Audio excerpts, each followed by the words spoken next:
To make these messages accessible to international viewers, the original Polish audio has been voiced over in English using AI. This channel is co-managed by Krzysztof Jackowski himself. We hope you enjoy watching. They already have me, and they're bawling. But I've already been in so many interesting places. These words came to me in a way that defies logic. Not spoken aloud, not even heard in my mind, but understood telepathically. They came from someone who was no longer alive, yet still very present.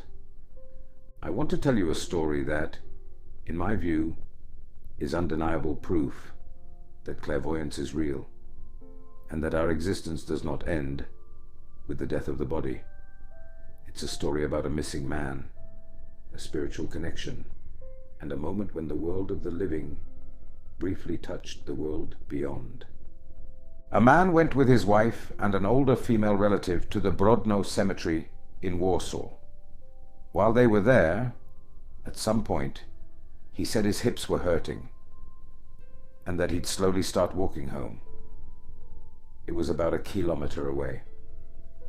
As he parted, he told them, "I'll go slowly, so if you finish cleaning the graves, you'll catch up with me."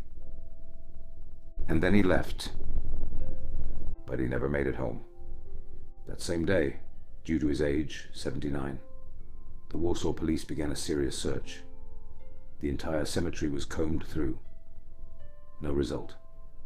Over the following days, the search intensified. Family, friends, and officers all joined in. About 9 days later, the man's family reached out to me. They sent me a package. Inside were 2 baseball caps and a missing person flyer.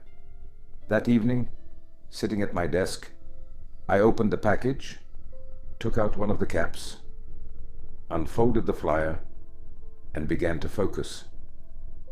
At first, I felt something strange, but it was positive, almost as if he was alive.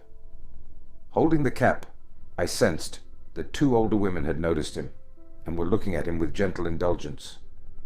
That felt like a good sign. Maybe he had collapsed. But the women noticed and called for help. Maybe he was in a care center. Maybe everything was fine. The flyer included a phone number for his son. I called and told him, "Maybe it's not as bad as it seems. Have you checked the hospitals, shelters?" He replied, "Sir, the police checked and so did we. He's nowhere. No hospitals, no shelters." I told him what I'd sensed about the 2 women, and he said, "Sir, maybe you picked up something real, but that must have been before he went missing. He was at the cemetery with his wife and sister-in-law. They did hesitate. He'd had mild signs of dementia, but eventually they let him go on his own." That confirmed I was sensing something real. That night I let it go. But in the morning, I decided to try again. All day I carried that cap with me, even when I walked the dog. But nothing more came. I couldn't tell anymore whether the man was alive or not. Around 1 or 2 p.m., the son called me again. "Mr. Jackowski, do you have anything more?" I answered honestly, "Nothing. I'm sorry." After that call, I tried one last time, then gave up. I laid the cap on my desk, defeated, and went to lie down on the couch. Frustrated, I muttered in my mind, "Damn it, man, tell me what happened to you. Where are you?" Then, suddenly, a feeling, as if someone was speaking to me. But I didn't hear a voice. It was like I understood someone else's words, telepathically. I didn't hear them, but I knew what was being said. This is what I received. I was walking home. I passed the first street. I got to the second street, like a crossroads. I reached the second crossing and thought I'd turn back, return to them, my wife and her sister. But I didn't. I turned left at the second crossing and didn't walk far, 40 meters. And that's where I am. I'm lying there. I'm dead. I sprang up and opened Google Maps. I knew where the man lived, about a kilometer from the cemetery. I retraced the path. First street? Yes. Second? Yes. If you turned left there, the street was called Podobna. A strange name, but it was real. Podobna Street in Warsaw. I zoomed in. I didn't believe what I was seeing. It didn't seem like a place someone could die unseen.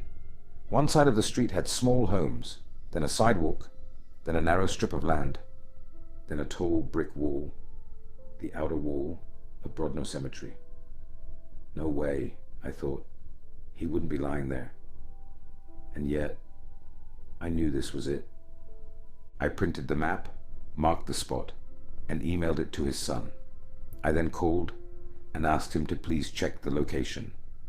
He replied, "Sir, I'm at work. I drive a taxi in Warsaw, but I'll go there now with a friend." 30 or 40 minutes later, just after 4 p.m., I got a call. He spoke calmly.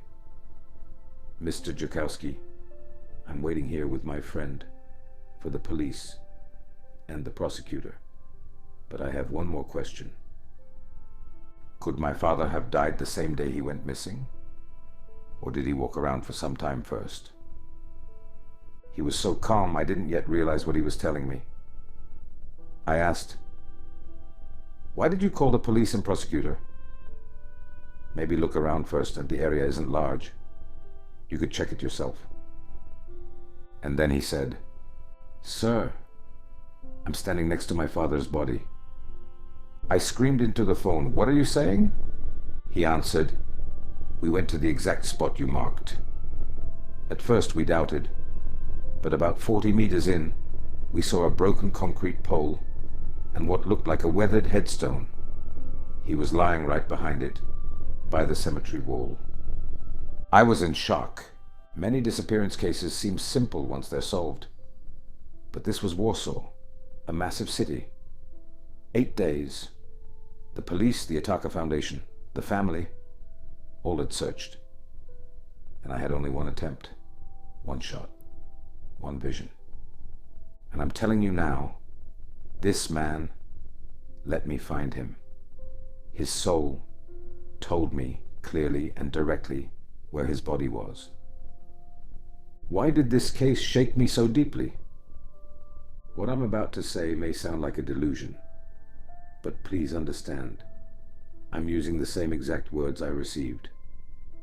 After I had located him, hours later that night, around 10 p.m., I went to my basement to stoke the central heating furnace. I waited, letting the fire grow before adding more coal. And then I felt something. Sharp. Electric. Like someone was there. I wasn't afraid, but I felt it through my skin. Someone was there. And I thought, it's him. All day I had thought of him. Called out to him. And now I felt he had come. So I asked in my thoughts, "Then tell me, what is death? What is it like to die?" And suddenly, an image came to me, a ribbon, but not cloth.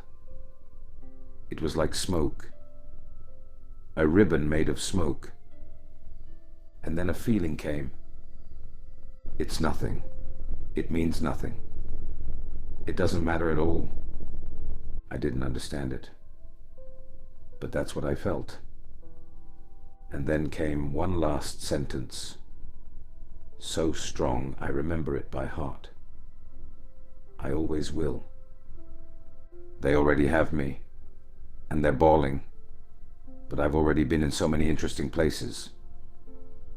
He used the word bawling, not crying, and in that moment I felt something like gentle reproach, as if he were telling me off, kindly, for dragging him back to his body.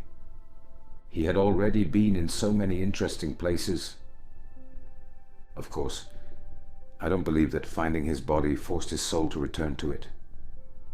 But maybe, for the soul, the body, once left behind, is no longer familiar.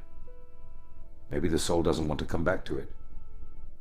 For me, this vision and that one sentence in the basement made this one of the most extraordinary experiences I've ever had as a clairvoyant. Thank you for listening.